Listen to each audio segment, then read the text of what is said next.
Olá! A TV Justiça transmite agora a sessão 2 de dissídios individuais do TST. Você vai acompanhar um resumo da sessão e conferir o que foi destaque na pauta do tribunal.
Atenção, por favor, queiram sentar-se.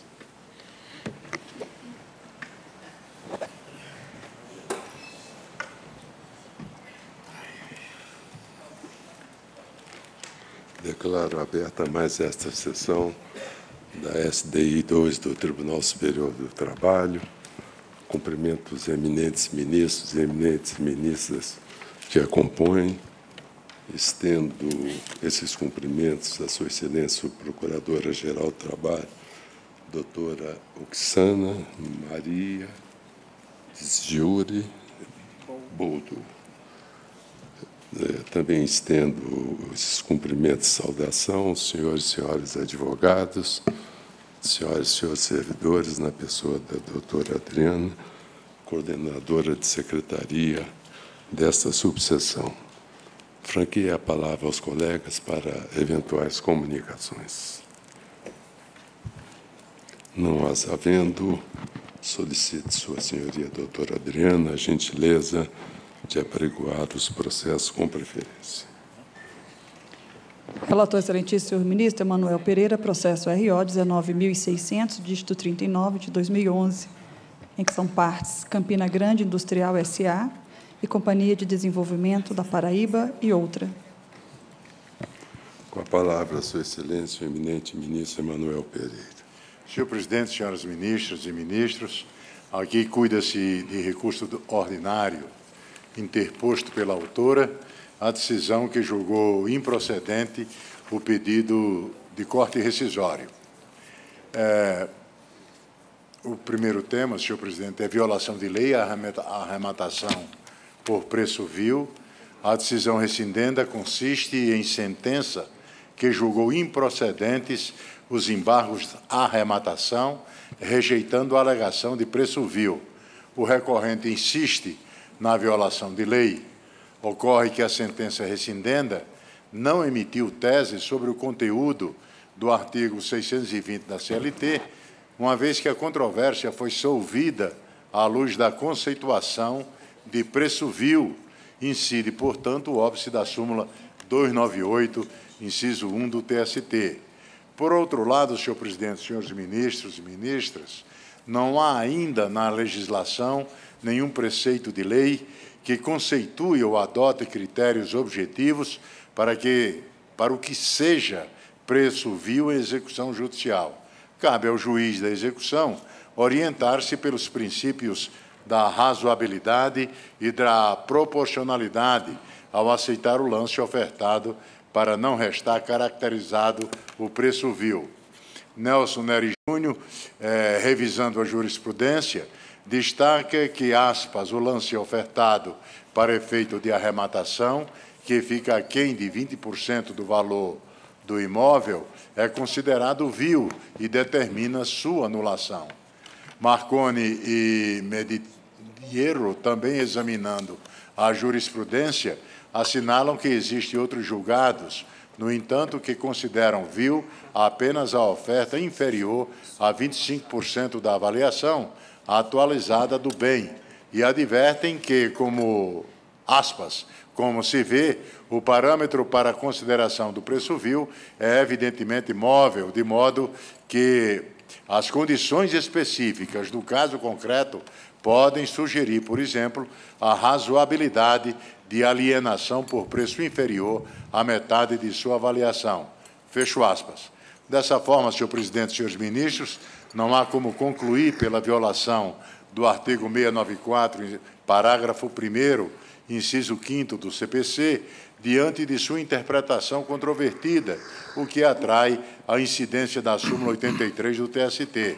Ademais, a decisão rescindenda também não agride a literalidade do aludido artigo, porque não foram desrespeitados os princípios da razoabilidade e da proporcionalidade.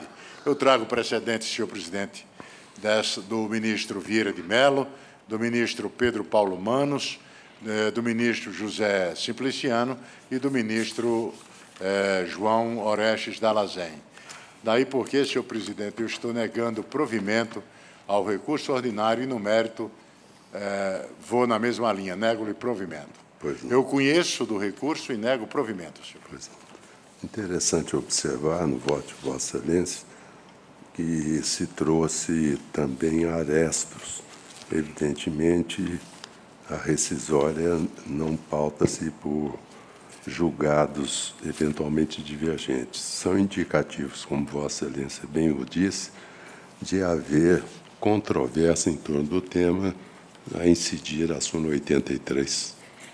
Doutor Rômulo Martins Nachi, pretende fazer uso da palavra? Sim, Excelência, brevemente com procuração nos Pois autos. não, pelo tempo regimental. Excelentíssimos senhores ministros, a questão é justamente essa, saber se é admissível a ação rescisória fundada em violação a dispositivo de lei, no qual esse dispositivo é justamente o artigo do CPC que veda a arrematação a preço vil, em que pese a doutrina citada pelo eminente relator, a jurisprudência consolidada dos tribunais pátrios, aí incluída a Corte Especial do Superior Tribunal de Justiça, é de que o preço vil, o conceito jurídico de preço vil, é aquele que não alcança metade do valor da avaliação. No caso concreto dos autos, o bem imóvel foi avaliado por R$ 6.150.000 e foi deferida uma arrematação no valor de R$ 2.460.000, ou seja, 40% do valor da arrematação. Tendo esse conceito jurídico consolidado, o que nos resta é saber se houve a literal violação do dispositivo de lei. E a lei, no caso, é expressa, parágrafo 1º do artigo 694 CPC. A arrematação poderá, no entanto, ser tomada sem efeito, inciso 5, quando realizada por preço vil. Sabendo-se o conceito jurídico, analisando a violação legal, a violação literal é essa. Não se pode arrematar o bem por preço vil, fecha aspas. Cito também, Vossa Excelência, o relator citou o precedente do ministro José Simpliciano e também um outro precedente do mesmo relator, no ROAR 1.224.600 de 2013, no qual eu peço vênia para ler a ementa, publicado no DJ de 1º de novembro de 2006. Abre aspas. Muito embora não se tenha uma conceituação precisa sobre o que seria o preço vil, de que cuida o artigo 692 do CPC, já que se trata de um conceito jurídico de conteúdo indeterminado a ser preenchido pelo juiz de acordo com os fatos e circunstâncias que lhe forem apresentados, o certo é que se tem admitido o acolhimento do pedido de corte rescisório em tais questões, desde que demonstrado não ter o magistrado, ao chancelar a arrematação, agido dentro dos limites da razoabilidade e da proporcionalidade. Fecho aspas. No caso presente, data máxima vênia, a recorrente entende que, ao deferir uma arrematação por valor de 40% do valor da avaliação, houve, sim, a violação a esse princípio da razoabilidade e da proporcionalidade. E são com esses fundamentos que a recorrente espera o provimento do recurso ordinário. Muito obrigado. Doutor Rômulo, indago dos colegas se há algum destaque. Senhor presidente. Pois não, ministra Lai.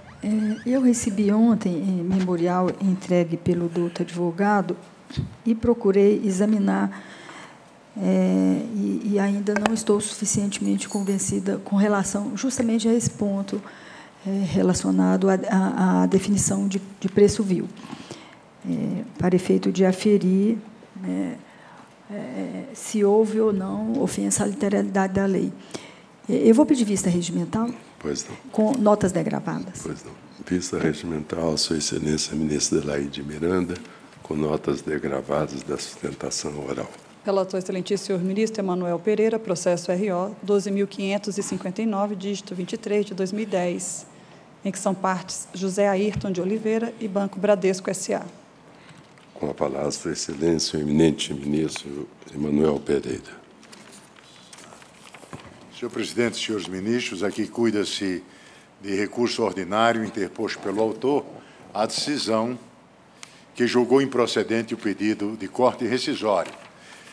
Conhecimento, pedido de rescisão da sentença, violação de lei, equiparação salarial e horas extras. Aqui, senhor presidente, resumidamente, é a incidência da súmula 422 do TST. Daí porque não estou conhecendo do recurso quanto ao tema. No mérito, senhor presidente, erro de fato, equiparação salarial e horas extras, também a incidência da OJ 136 da SDI 2, que eu estou negando provimento. E o voto, senhor presidente, vai no sentido de conhecer parcialmente do recurso ordinário e, no mérito, negar-lhe provimento. O voto por ordem é favorável ao constituinte Dr. Mozart. Eu vou indagar dos colegas se há algum destaque. Sem destaques, assim se decide a unanimidade nos termos do voto do eminente ministro Emanuel Pereira, consignada a presença do Dr. Mozart Vitor Russomano Neto, com procuração dos autos. Com procuração dos autos. Muito obrigado. Relatora excelentíssima senhora ministra Adelaide Miranda Arantes, processo RO 14.638, dígito 06, de 2011, em que são partes Vera Lúcia Nunes dos Santos, Fernando de Figueiredo Moreira e outros. Qual que é?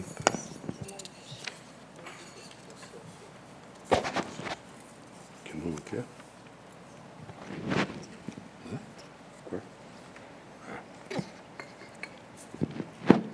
Com a palavra, Sua Excelência, a eminente ministra Adelaide Miranda.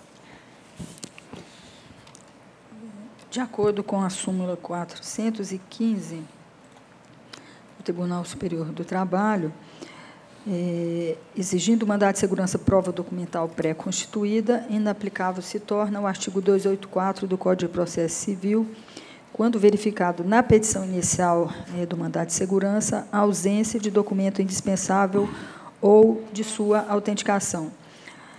No caso, ausência de prova pré-constituída para o mandado de segurança, pois não foram juntados o ato judicial que indeferiu a expedição de alvará judicial referente aos honorários advocatícios de 20% sobre o valor da condenação, assim como sua respectiva intimação.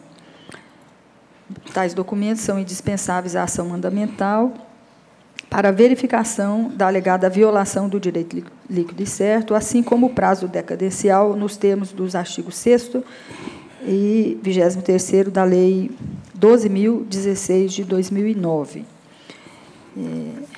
Assim, eu conheço do recurso ordinário e julgo extinto o processo sem resolução do mérito, nos termos do artigo 2674 e 3º do Código de Processo Civil, custas em reversão pelo impetrante no importe de R$ 624,70, calculada sob o valor arbitrado à causa de R$ 31.235. Pois não. O voto lhe é favorável, não é, doutor Mozart? Indago dos colegas se há algum destaque. Sem destaques, a decisão é unânime, nos termos do voto de Sua Excelência, ministra Adelaide Miranda, registrada a presença ilustrada do doutor Mozart Vitor Russomano Neto, com procuração dos autos. Igualmente com procuração. Relator excelentíssimo senhor ministro Douglas Alencar Rodrigues, processo RO 24.082, dígito 19, de 2014, em que são partes Ronaldo Veloso Ferreira e EBS Supermercados LTDA e outros. Com a palavra, Sua Excelência, o eminente relator, ministro Douglas Alencar Rodrigues. Senhor presidente, senhoras ministras, senhores ministros, cuida-se aqui de recurso ordinário aviado contra acórdão proferido pelo egrégio 24º Regional, que denegou a segurança que buscava a liberação de valores apreendidos em execução provisória, porquanto pendente o julgamento de recurso extraordinário. Eu estou votando, senhor presidente, no sentido de conhecer do recurso, uma vez preenchidos os pressupostos legais, e quanto ao mérito, voto no sentido de desprovê-lo. E o faço por considerar que a jurisprudência desta Corte já se consolidou no sentido da inaplicabilidade ao processo executivo trabalhista do disposto no artigo 475-O do CPC. É o que dispõe ao J56 desta SBDI 2. Por isso, estou votando, em síntese, pelo conhecimento e desprovimento do recurso. O voto é a favor. A doutora Maria Clara, né? O doutor Matheus Figueiredo. Também estão juntos? Estão juntos? Excelência, são duas empresas recorridas. Ah, são duas. Então, o voto é favorável. Indago dos colegas se há algum destaque. Sem destaques, a decisão é unânime, nos termos do voto do eminente relator, ministro Douglas Alencar Rodrigues, registrada a ilustre presença do doutor Matheus Figueiredo Correia da Veiga e da doutora Maria Clara Sampaio Leite. Relator excelentíssimo senhor ministro Emanuel Pereira, processo RO 92, dígito 97, de 2014, em que são partes Rafael Targiacomo Neto e Empresa Brasileira de Telecomunicações S.A. Embratel. Com a palavra, Sua Excelência, o eminente relator, ministro Emanuel Pereira. Senhor presidente, senhores ministros e ministras, aqui cuida-se de recurso ordinário interposto em face do acórdão do TRT, que julgou a pretensão desconstitutiva e improcedente, condenando o autor ao pagamento de honorários advocatícios no montante de R$ 10.000. Primeiro tema é violação literal de lei, erro de fato, prova falsa, súmula 422 do TST. Não se conhece de recurso ordinário que não ataca os fundamentos da decisão recorrida, limitando-se a reproduzir os mesmos argumentos da petição inicial, porque não atendido o requisito de recorribilidade previsto no artigo 514, inciso 2 do CPC. Aqui, senhor presidente, como eu disse, incidência da súmula 422 do TST. O tema honorários advocatícios em ação rescisória, digo eu que nos termos do item 2 da súmula 219 do TST é cabível a condenação ao pagamento de honorários advocatícios em ação rescisória ajuizada na Justiça do Trabalho. Todavia, assiste razão ao recorrente quanto ao acesso no valor arbitrado, pois a causa não revela grande complexidade, haja vista que foi dirimida pelo TRT com fundamento em objeções processuais sumuladas ou expressamente previstas na lei.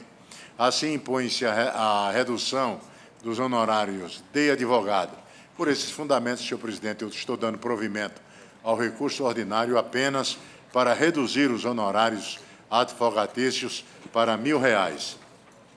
O voto é conhecer parcialmente do recurso ordinário e, no mérito, dar-lhe provimento para reduzir o valor dos honorários advocatícios, que fica arbitrado no importe de R$ 1.000. É o voto. Pois não. Por hora, o voto é desfavorável, em parte, ao recorrente. Doutor Alberto Brandão, Vossa Senhoria pretende fazer uso da palavra? Sim, Excelência. Pois não, pelo tempo. Requeiro juntado sobre estabelecimento. Pois não, deferido. Tempo regimental de 10 minutos. Senhor presidente, ilustre ministro relator, demais ministros, senhoras ministras, a súmula 422 me parece um tanto demasiada em ser aplicada no presente caso, quanto à violação literal do artigo 485, que dispõe o artigo 485, 5. A ação rescisória no TRT, ela foi julgada improcedente, mantendo-se os mesmos termos com os quais havia sido interposto a ação rescisória. Nesse aspecto, não se trata de simplesmente copiar o recurso que havia sido interposto, de forma a manejá-lo repetidamente, buscando uma alternativa não prescrita em lei. Muito pelo contrário. Muitas vezes, para o advogado e para as partes, é necessário que se repita e se repita e se repita várias vezes a mesma coisa, de forma que a parte possa ser ouvida. E é justamente o que aconteceu nesse caso. Flagrantemente, o reclamante teve seu direito violado, flagrantemente não se respeitou a violação aos artigos 437 e 438 do CPC. Não cabia à parte outra coisa senão recorrer novamente ao judiciário, ainda que se utilizando os argumentos que não foram apreciados pelo TRT, de forma a julgar procedente a ação rescisória. O processo todo, que eu agora traz a Vossa Excelência, discorre sobre uma questão que nada mais, nada menos, se refere a 50 milhões de reais de comissões para o reclamante que não foram pagas pela reclamada. Houve uma determinação de perícia, a perícia começou a ser feita, o perito entendeu que não estavam suficientemente os documentos juntados aos autos, requereu ao juízo a manifestação sobre isso e o apontamento para que fosse juntado pelo reclamado inúmeros documentos, documentos contábeis, de pagamentos, para que ele, então, pudesse fazer a sua manifestação e a sua conclusão. A matéria foi perfeitamente delineada no acordo recorrido, que, de fato, inúmeras vezes descredenciou e afastou a utilização da perícia porque ela não se prestava ao fim iniciado e ao fim que ela deveria ter. Diz, por exemplo, o acordo recorrido: com tais elementos em mãos, o senhor expert, as folhas 2.813 e 2.823, continuou a afirmar que não possuía ainda elementos suficientes ao deslinde técnico da matéria objeto da perícia contábil determinada. O reclamante voltou a impugnar a prova técnica flagrantemente inconclusiva. A única prova que poderia demonstrar, de fato, o direito do reclamante foi afastado pelo juízo, mas não de forma expressa. Simplesmente não foi feita a perícia, ela não foi terminada. Esse infelizmente, é um prejuízo que não pode se perpetuar para o reclamante. Mesmo que, para isso, as mesmas razões tenham que ser repetidas no TRT, tenham que ser repetidas no próprio TST. Quero destacar aqui que essa questão da violação ao artigo 437 e 438 do CPC já foi motivo de julgamento por essa egrégia sessão. Um processo do eminente ministro Barros Levenhag, no ROAR 775-785, ficou assim expresso. Diz o ilustre relator: não se vislumbra assim nenhuma ofensa aos artigos 437, 438 e 439 do CPC, com o fato de não ter sido deliberado de ofício a realização de nova perícia, pois, ao se alertar que o laudo produzido continha o essencial para o enfrentamento da controvérsia, o juiz do processo original estava implicitamente amparado no 436 daquele Código, em que se assegurou ao magistrado sua condição de perito peritório. Ora, como dito no acordo unânime desta egrégia sessão, se o laudo produzido traz o essencial para o enfrentamento da controvérsia, não há que se aplicar os artigos 437 e 438. Logo, a contrário senso, se o laudo produzido não traz o essencial para se resolver a questão, deve ser aplicado o artigo 437 e 438 do CPC, sob pena de violação à lei. E que foi o que aconteceu no presente caso? A perícia ela não foi terminada, a perícia se iniciou, o perito, por inúmeras vezes, atenta que não há condições de se resolver a questão, e ainda o perito diz que é necessário dizer que a assertiva da inicial, que existe acordo tácito para comissionamento à base de 1%, merece ser devidamente apreciada. Esse aspecto não foi observado pela sentença, não foi observado pelo TRT e causou evidente prejuízo. Nós estamos falando aqui de vendas e negócios de mais de 500 milhões de reais feitos pelo reclamante. É óbvio que, se você tem uma monta tão grande de valores assim, você tem também comissões enormes nesse sentido. E ficou patente e evidente que essas questões não foram resolvidas no laudo, que não foi conclusivo, que não se terminou e não pode ser aproveitado. Ora, se você tem o início de um laudo, ele não é conclusivo, ele não serve como prova para os autos, isso obriga a aplicação do artigo 437, 438, a contrário sensu, data vênia, do voto, da parte do voto que eu acabei de ler, do ministro Barros Levenhag, porque a parte deve ter, obrigatoriamente, o direito de produzir a prova para os autos e de fazer, demonstrar o seu direito. O que aconteceu é que todo o ônus da ação foi revertido para o reclamante, todo o ônus da ação.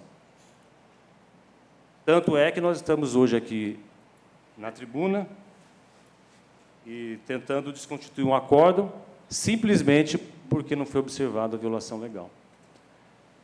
Bom, excelências, com esses acréscimos, eu peço carecidamente pelo reclamante que seja levados em considerações todos esses aspectos, para que não apenas a questão meramente processual vigore aqui, mas também como todos os elementos no processo que estão a demonstrar o prejuízo evidente ao reclamante e a má aplicação da lei. Muito obrigado. Doutora Maria Clara, eu vou colher os votos. Se houver alguma divergência, eu passo a palavra à Vossa Senhoria. Ministro Emanuel. Senhor presidente, em relação à súmula 410, aplicada no acórdão recorrido, no recurso ordinário, não foi objeto de impugnação. A parte trouxe esses argumentos para impugnar a referida súmula apenas nos memoriais. Mas nada trouxe no recurso ordinário. E quanto a valores, senhor presidente, nós temos nos posicionado que nós não julgamos aqui na subseção, nesta subseção, pelas cifras de processos. Nós temos compromisso com o direito e com a justiça, e não com o interesse econômico das partes. Daí porque, senhor presidente, pedi não, venha ao eminente advogado, e as razões de ter diminuído o valor do honorário advogatício, senhor presidente, se encontram, as razões se encontram no voto. Eu apenas não explicitei aqui na sessão, mas explicito no corpo do voto. Perfeito. Daí porque mantém um voto, presidente. Perfeito. Eu vou indagar dos colegas se há algum destaque. Tem. Pois não, ministro. Tem, presidente. Eu vou adiantar a Vossa Excelência que devo pedir vista regimental. Pois não. Tem uma certa dificuldade quanto à aplicação da súmula 422 na hipótese, haja vista que a insurgência recursal não se revela quanto ao exame da prova. O que aduz, e pelas razões que pude ter oportunidade de verificar en passant, é que a prova não se concluiu, muito embora a perita tivesse dito que havia documentos de posse da empresa que eram necessários, e a prova não se concluiu. Então, eu não estou, teoricamente, discutindo aquilo que foi decidido no regional. Eu realmente estou querendo que haja uma manifestação. Essa prova foi considerada, essa prova não foi considerada. E como ela foi, qual o nexo de causalidade com a questão dos autos? Então, eu devo...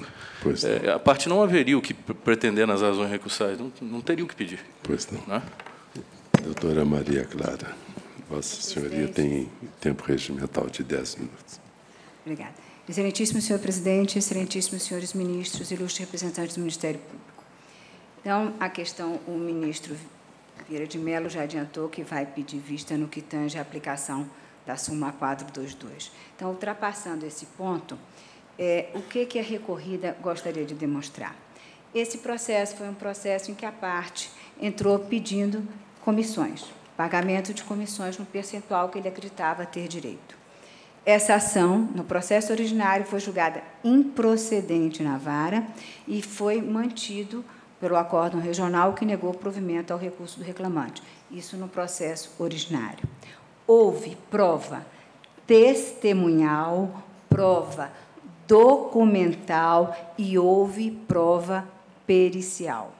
O que ocorreu? O juiz, inclusive, quando examinou as provas dentro da faculdade que lhe dá, até porque o juiz pode, se quiser, ignorar os termos da perícia, ele seria se sentir suficientemente convencido com base nas demais provas nos autos, até porque aqui até os 2 artigos que foram tidos como violados pela parte recorrente, todos eles falam na faculdade do juiz, não é uma obrigação, não é? É certo, ninguém está negando que a parte tem que ter direito a fazer todas as provas, mas ela faz as provas, o juiz examina no contexto geral o que vai considerar ou não. Não há, no acórdão rescindendo, eu posso estar equivocada, mas não há essa questão de se a prova pericial foi conclusiva ou não conclusiva.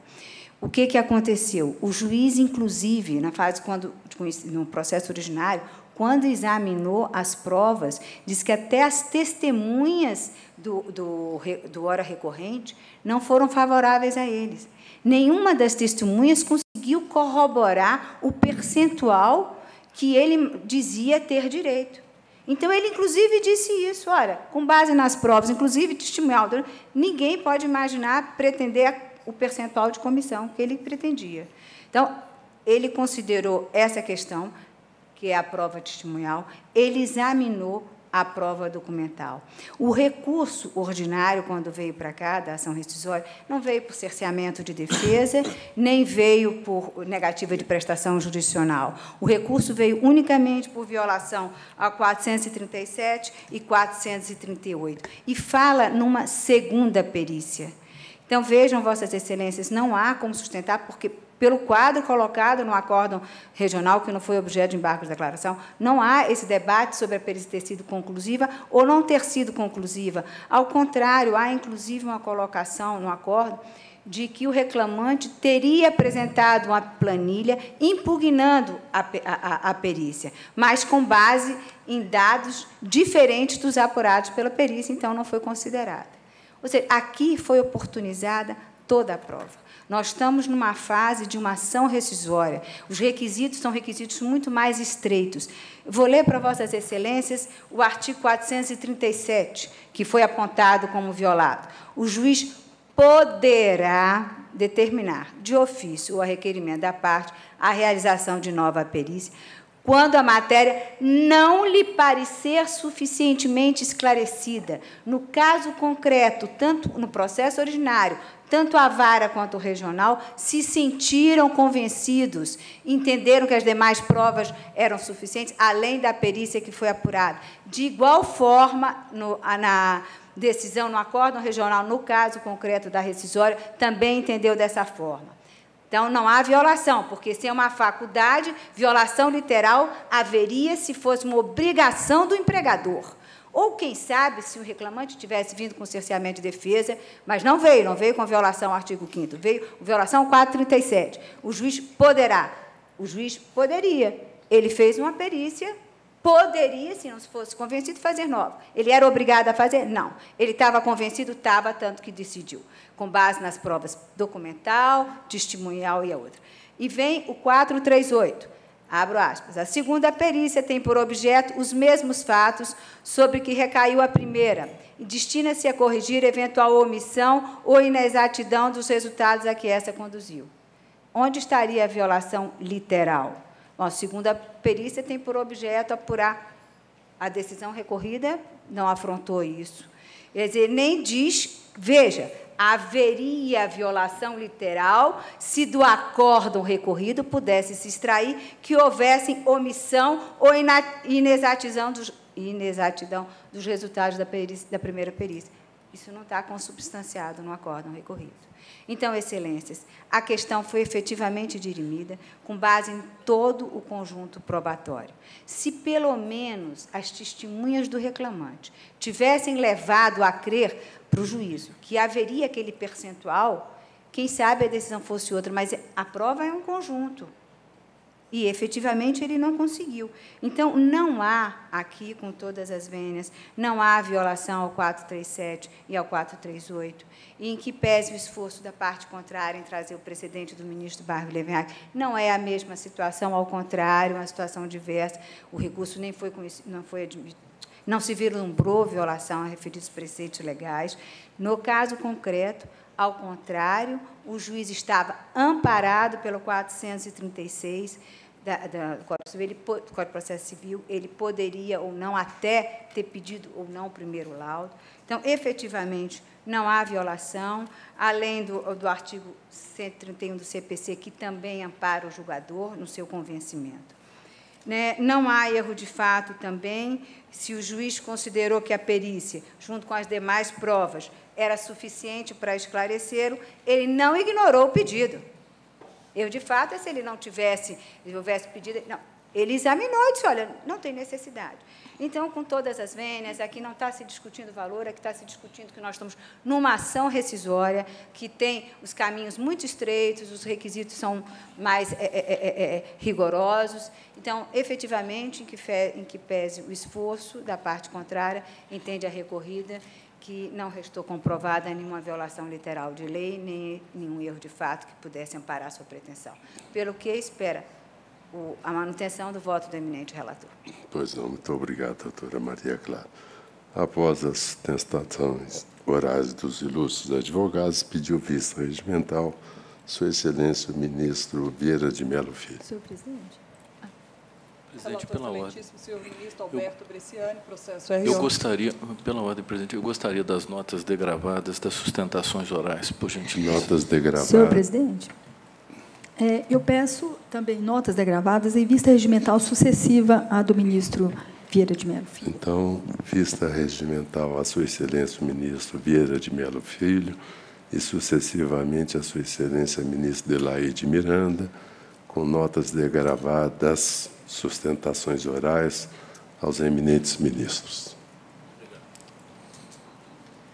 Relator excelentíssimo senhor ministro Alberto Bresciani, processo RO 147, dígito 37 de 2014, em que são partes Empresa de Tecnologia e Informações da Previdência Social, Dataprev, e Clécius Carmona Gomes da Silva.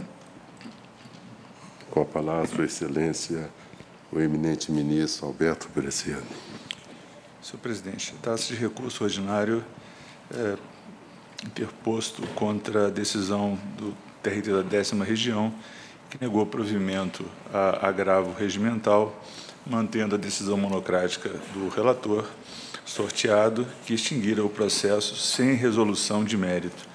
Na hipótese, houve reclamação trabalhista em fluxo perante a 15ª Vara do Trabalho de Brasília, e na sentença, a juíza que ali atuava antecipou a tutela, determinando a reintegração do trabalhador sob o fundamento resumido de ausência de motivação no ato de dispensa. A empregadora, empresa pública Dataprev.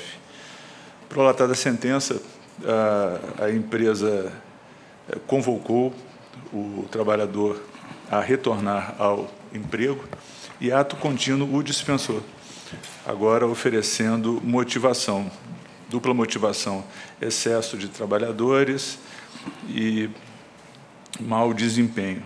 Ocorre que, obviamente, não houve nenhum fato novo posterior à sentença. Com a resignação do trabalhador, a juíza determinou que a empresa cumprisse efetivamente a tutela antecipada, sendo que as partes já haviam interposto recursos ordinários naquele momento.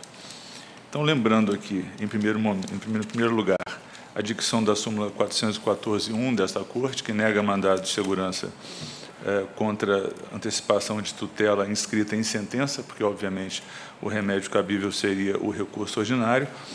O fato é que não há que se cogitar de um segundo ato, como pretende a parte, a ser atacado por mandado de segurança, porque, na verdade, o que pretendeu a magistrada foi o cumprimento da ordem inscrita em sentença e que, a toda evidência, não foi cumprida. Na verdade, não houve o exercício regular do direito de dispensar, mas abuso do direito de dispensar, já que o trabalhador foi convocado e ato contínuo dispensado.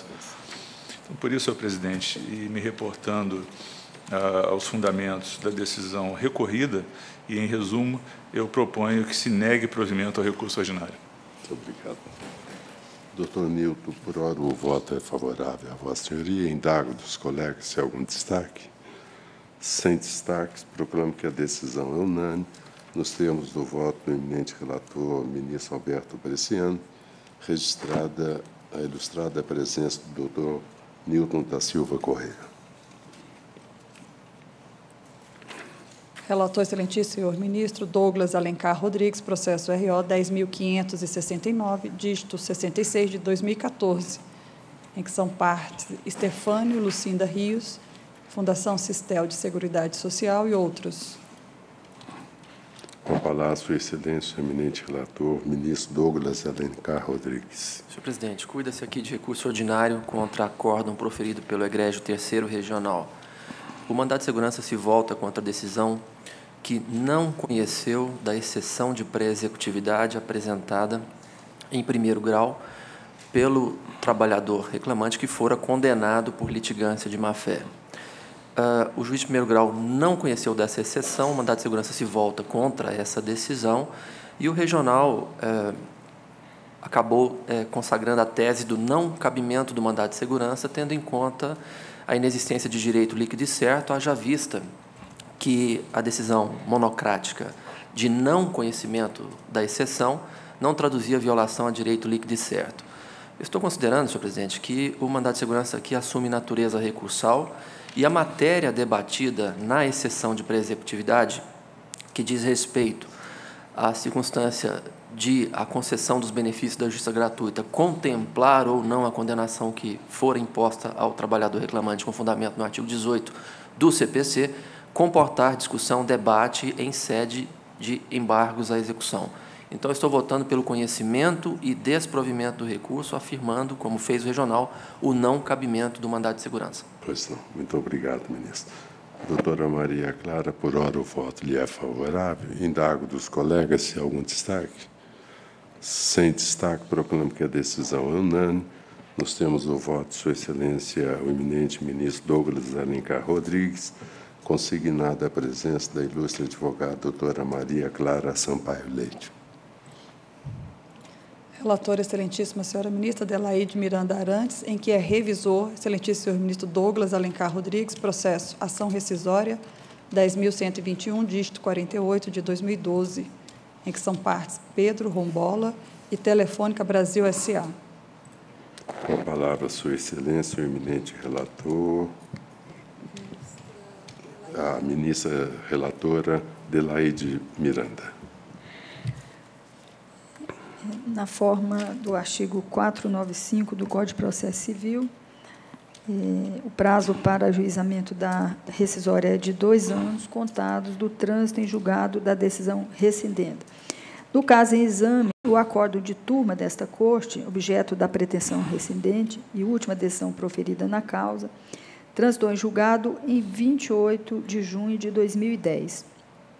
Portanto, o prazo do autor iria até 28 de junho de 2012, uma quinta-feira. A rescisória foi ajuizada apenas em 11 de outubro de 2012, quando já expirado o prazo decadencial. Eu defiro o pedido de concessão dos benefícios da justiça gratuita e julgo extinto o processo com julgamento, com resolução do mérito, nos termos do artigo 2694 do Código de Processo Civil, custas pelo autor no importe de R$ 600, calculado sobre o valor atribuído à causa, dos quais fica isento, face à concessão do benefício da justiça gratuita.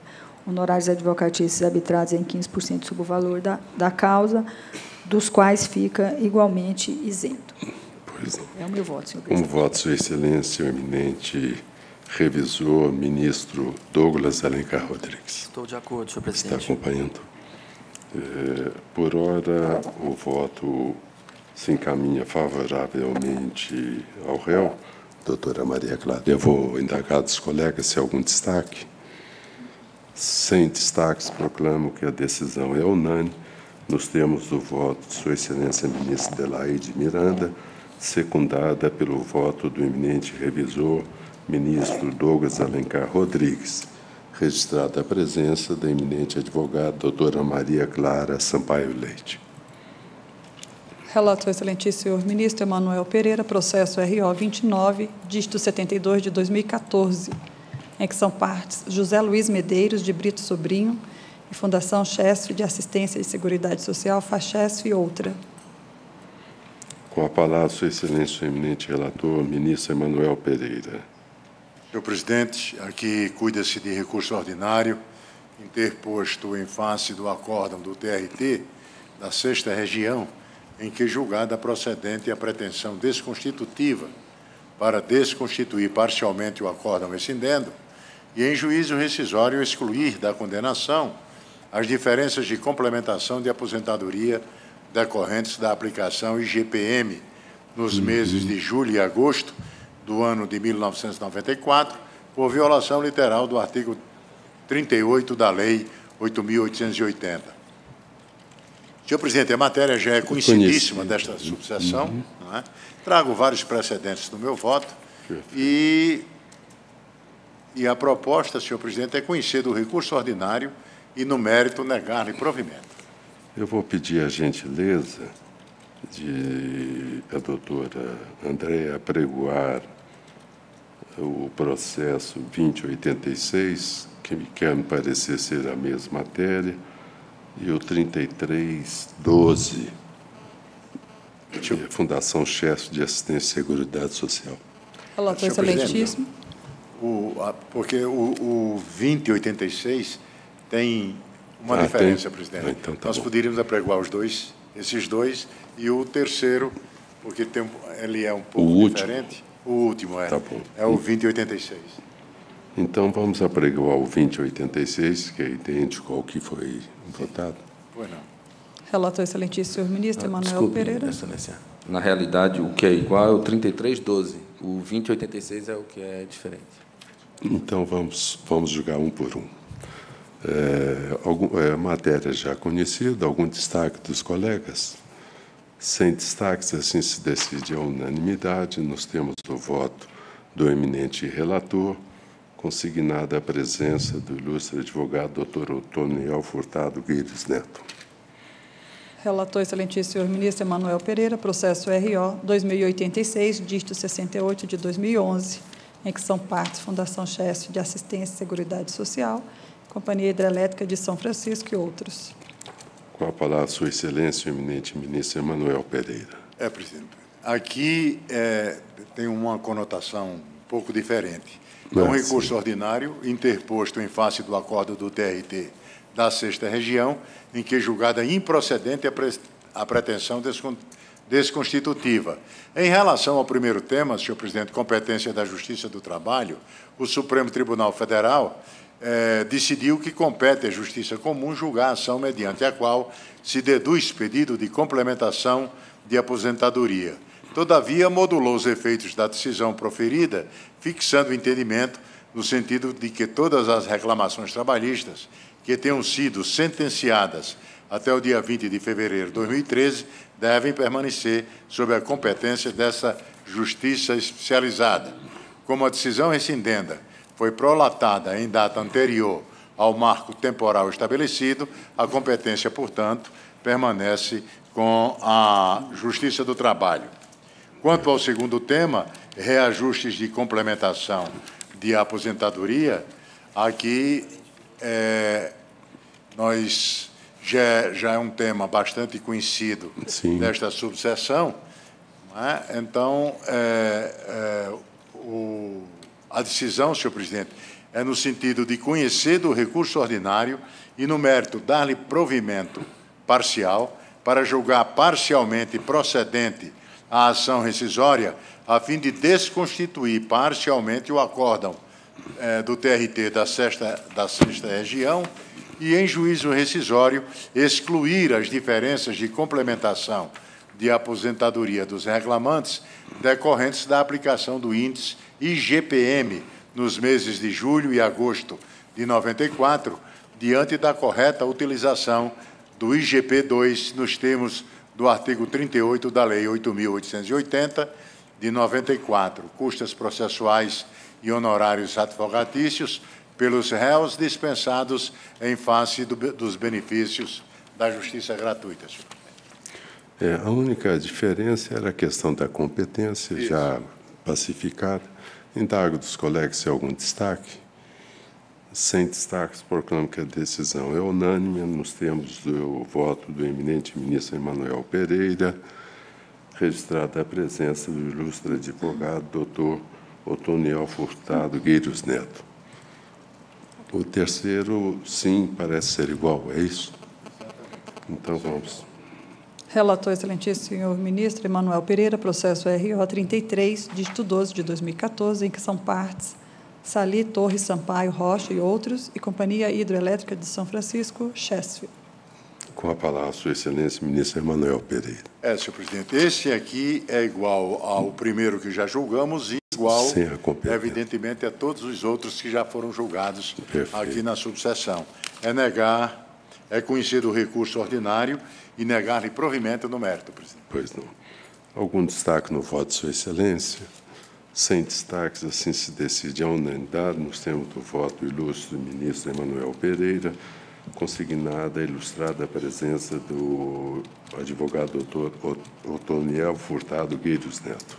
Obrigado. Muito obrigado, doutor.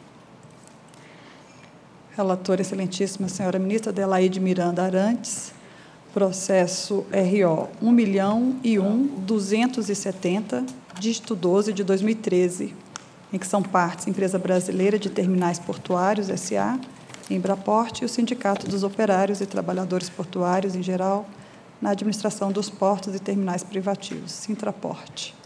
Com a palavra, Sua Excelência, eminente ministra Adelaide Miranda. Trata-se de mandado de segurança impetrado contra ato que indeferiu a antecipação de tutela formulada na ação matriz, com a superveniência de sentença de mérito no processo originário, que ocasiona a perda do objeto do mandado de segurança. Correta, portanto, a aplicação pelo TRT da compreensão da súmula 414, inciso 3, do Tribunal Superior do Trabalho. Eu trago no meu voto precedentes e conheço do recurso ordinário e, no mérito, nego-lhe provimento. Perfeito. Doutora Ataíde, a matéria já se acha pacificada, porque antecipação tutela, quando sobrevém a sentença, ela perde o objeto. Vossa Senhoria tem interesse em sustentar? Não? Muito obrigado. Indago dos colegas se há algum destaque. Sem destaques, proclamo que a decisão é unânime. Nós temos o voto da eminente relatora, ministra Adelaide Miranda, registrada a presença do ilustrado advogado doutor Ataíde Mendes da Silva Filho. Não havendo mais processos em condições de julgamento, agradeço muitíssimo a presença dos eminentes colegas e declaro encerrada a sessão. Muito obrigada.